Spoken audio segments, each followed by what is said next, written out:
नमस्कार श्रोते हो, तुम्ही ऐकत आहात भाग्यविधाता भाग 20। विश्वजितने तिच्यासाठी बरीच शॉपिंग केली होती। आरोहीने पहिल्यांदा मॉलमध्ये पाय ठेवला होता। जे काही नावाजलेले इंटरनॅशनल ब्रँड होते तेथील बऱ्याच वस्तू विश्वाने आपल्या पसंतीने खरेदी केल्या होत्या। आरोही निशब्द झाली होती। त्याच्यासोबत हुज्जत घालणं तिला परवडलं नसतं। तिचं संपूर्ण आयुष्य खर्ची पडलं असतं तरी तिने इतके पैसे कमावले नसते जितके विश्वजितने एका दिवसात तिच्यासाठी खर्च केले होते। पण यावेळी आरोहीच्या मनामध्ये वेगळे विचार सुरू होते, म्हणून ती शांत होती। निघायचं? विश्वजितने विचारलं। या सर्वांची काय गरज होती? मला नको या वस्तू। आरोही रडवेली झाली होती। माझी चॉईस तुला आवडली नाही का? असं असेल तर सांग, आपण तुझ्या पसंतीने खरेदी करूयात, विश्वजित म्हणाला। मला तसं म्हणायचं नव्हतं। मी तुमच्या घरातील साधी नोकरानी आहे, म्हणून माझ्यावर खर्च करणं योग्य नाही। मला कोणाचेही उपकार नको आहेत। मी जशी आहे ठीक आहे। आरोही स्वाभिमानी होती, ज्याची प्रचिती त्याला आधीच आली होती, म्हणून त्या दिवशी ती पैशाने भरलेली बॅग सोडून गेली होती। मी तुझ्यावर उपकार करत नाही। तुझ्यामुळे जान्हवीच्या चेहऱ्यावर हसू आलं आहे। एक आई आपल्या मुलाला जसं जपते तसा तू जान्हवीचा सांभाळ करत आहे।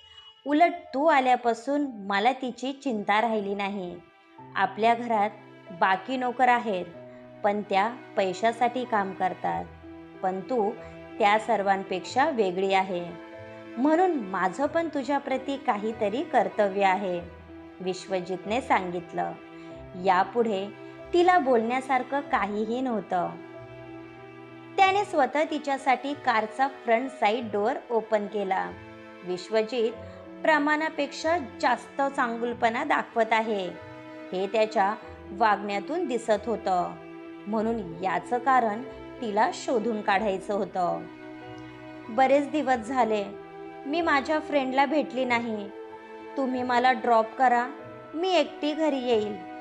आरोहीने त्याला ॲड्रेस सांगितला। तुझ्यासाठी मी थांबायला तयार आहे, तू म्हणशील तितके दिवस। विश्वजित मिररमधून तिलाच पाहत होता। तुम्हाला ऑफिससाठी उशीर होईल, मी व्यवस्थित घरी येईल, आरोही म्हणाली। पण ऐकेल तो विश्वजित कसला। त्याची कार एका जुनाट बिल्डिंग समोर येऊन थांबली। तू निवांत ये, मी इथेच थांबतो, विश्वजित म्हणाला। बट सर, तुला एकदा सांगितलेलं समजत नाही का? विश्वजितने तिला दटावले। ती चुपचाप गाडीतून उतरली आणि बिल्डिंगच्या आतमध्ये गेली। तसा विश्वजित मंद हसला। आज त्याची करोडोची डील होणार होती, तरी तो आरोहीसाठी थांबला होता।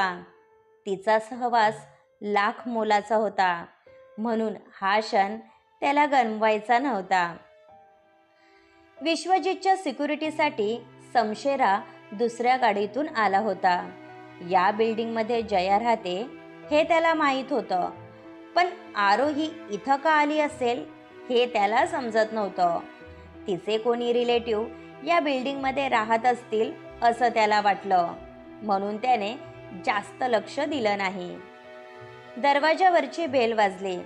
जयाने दरवाजा उघडला तर समोर आरोही होती। आरोही तू? जयाने तिला कडकडून मिठी मारली। आय मिस यू आरोही, मला तुझी खूप आठवण येत होती। तू खुश तर आहे ना? जयाचे डोळे पाणवले होते। मी किती खुश आहे तुला शब्दातही सांगू शकत नाही।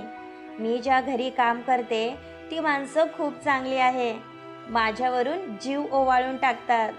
थँक्यू जया, हे सर्व तुझ्यामुळे शक्य झालं, नाहीतर मी पण या दलदलीमध्ये। आरोहीला पुढे बोलवत नव्हतं। माझ्या आरोहीला जगातली सर्व सुख मिळू दे, तू बस, मी तुझ्यासाठी खायला करते। जयाने तिला आतमध्ये घेतलं।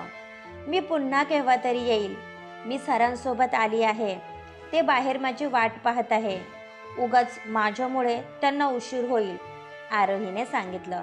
ओ हो, क्या बात है आरोही. तुमचे सर तुझ्या प्रेमात तर पडले नाही ना? हँडसम असेल तर अजिबात सोडू नको. तुझी लाईफ सेट होईल, जया म्हणाली. काहीही काय, त्यांच्यासारखी श्रीमंत व्यक्ती माझ्यासारख्या मुलीसोबत का लग्न करेल? त्यांना मुलींची कमी नाही, आरोही म्हणाली. याचा अर्थ ते हँडसम आहे. आता तर मला पाहायचं आहे. तुला नको असेल तर मी ट्राय करते, जया म्हणाली. आरोहीने डोक्याला हात लावला आणि दोघी बाहेर आल्या. शमशेराने सहज त्या दिशेला पाहिलं तर जया आणि आरोही सोबत होत्या. याचा अर्थ जया तिला आधीपासून ओळखत होती, जे शमशेराला माहीत नव्हतं. तो लगेच गाडीतून उतरला आणि त्या दोघींच्या जवळ आला. हाय जया, कशी आहेस? शमशेराने विचारलं. तुम्ही दोघं एकमेकांना ओळखता? आरोहीने विचारलं. आम्ही दोघे फ्रेंड आहोत. जेव्हा मला गरज असते शमशेरा मदतीला हजर असतो. पण तू याला कसं काय ओळखते? जयाने विचारलं. ते मी, आरोही काही म्हणणार तसा बंदुकीची गोळी सुटण्याचा आवाज आला. नशीब, निशाणा चुकला आणि ती गोळी आरोहीच्या बाजूला असलेल्या कारच्या विंडोमधून आरपार झाली, ज्यामधून सर्वत्र काचा विखुरल्या. आरोही, विश्वजितची नजर त्या दिशेला गेली. तो पटकन गाडीमधून खाली उतरला. विश्वजितने आपली रिव्हॉल्वर काढली आणि त्या दिशेला फायरिंग करायला सुरुवात केली. तुम्ही दोघी आत जा, मूव्ह फास्ट, विश्वजित ओरडला. त्या दोघी बिल्डिंगच्या आत गेल्या. समोर व्हाईट कलरची गाडी होती, ज्यातून एक माणूस गोळीबार करत होता.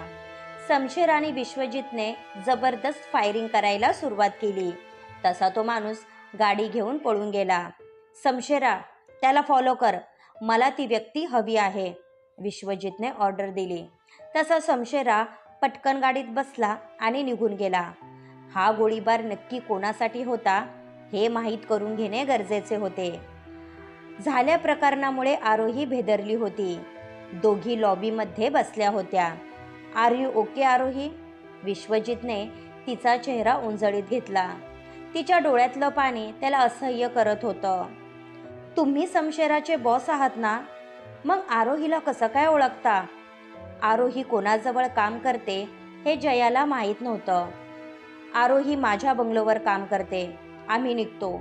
तू स्वतःची काळजी घे आणि शमशेरा येत नाही तोपर्यंत घराबाहेर निघू नकोस, विश्वजितने सांगितलं.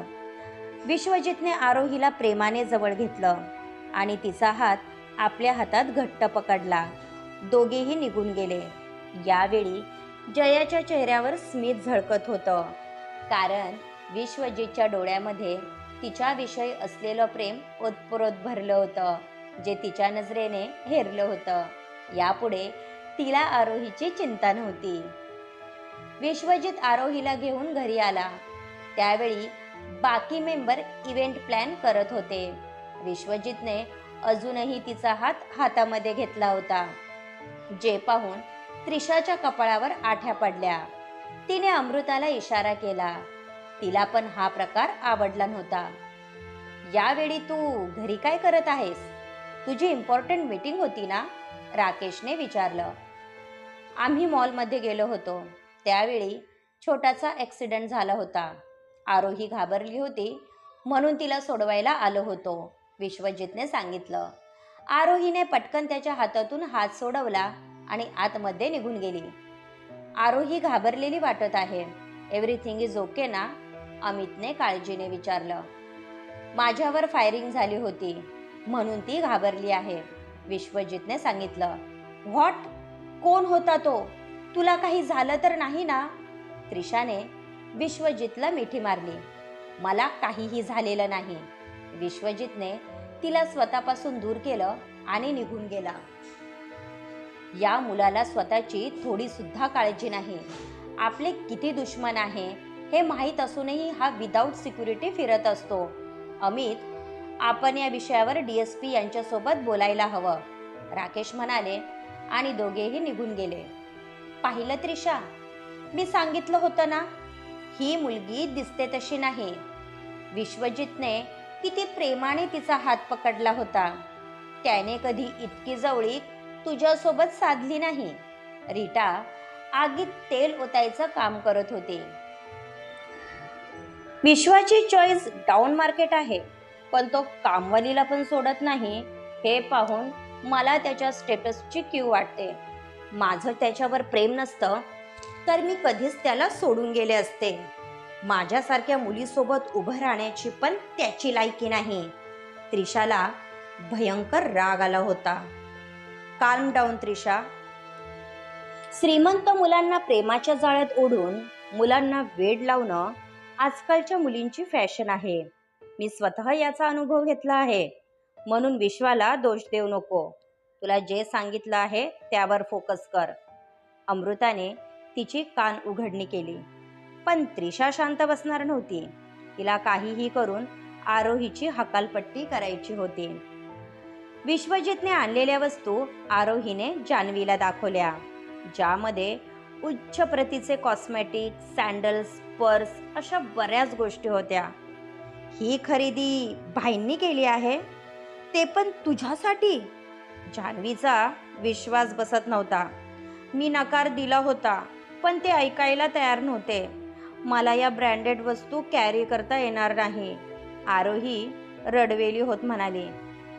विश्वाभाई तुझ्या प्रेमात तर पडले नाही ना?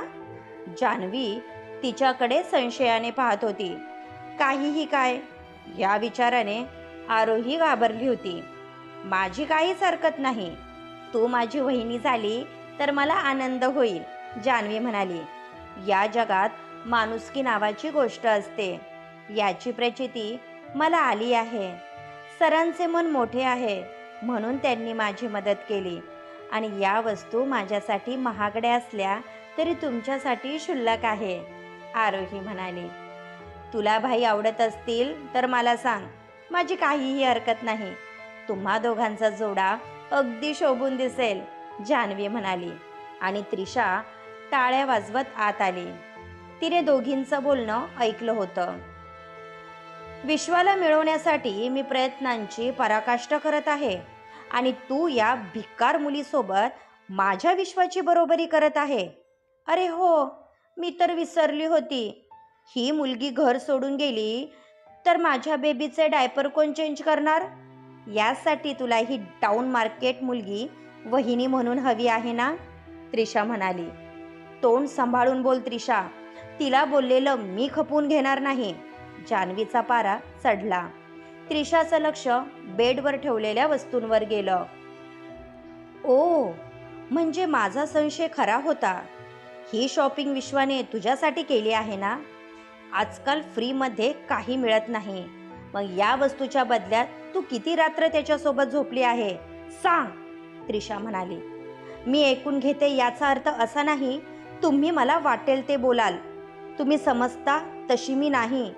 आरोहीचे डोळे भरून आले होते. तुझ्यासारख्या चीप मुलींना जाणून घेण्यात मला काडीचाही इंटरेस्ट नाही. आजपासून तू या घरात राहणार नाही. त्रिशाने तिचा हात पकडला आणि तिला ओढत बाहेर घेऊन जाऊ लागली. बिहेव युअर सेल्फ त्रिशा, आरोही कुठेही जाणार नाही, सोड तिला. जान्हवीच्या बोलण्याचा तिच्यावर काहीच परिणाम झाला नाही.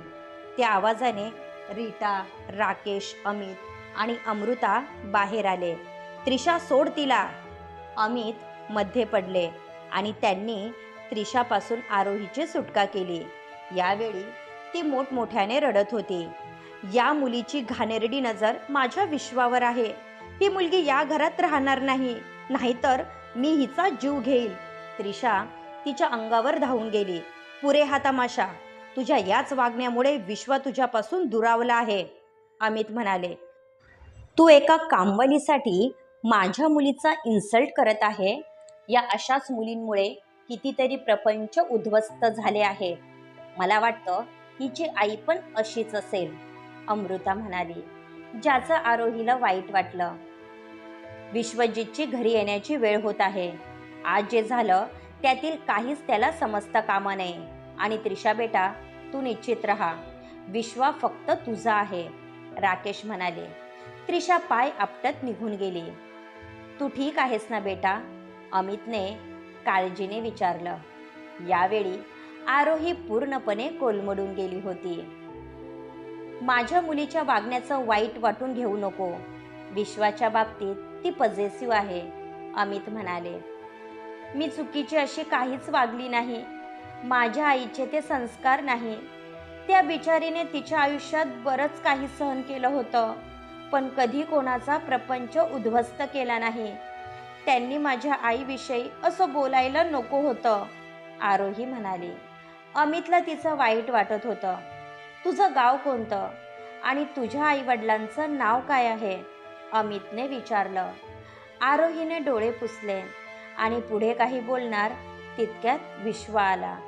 हॅलो अंकल, तुम्ही अजून झोपला नाही? विश्वाने विचारले. तुझीच वाट पाहत होतो. आज विचार केला आपण दोघे एकत्र डिनर करूयात. या बहाण्याने आपल्याला बोलता पण येईल, अमित म्हणाले. तुमचे इंटेन्शन मला बरोबर समजतात. मी फ्रेश होऊन आलो. आपण टेरेसवर बसूयात.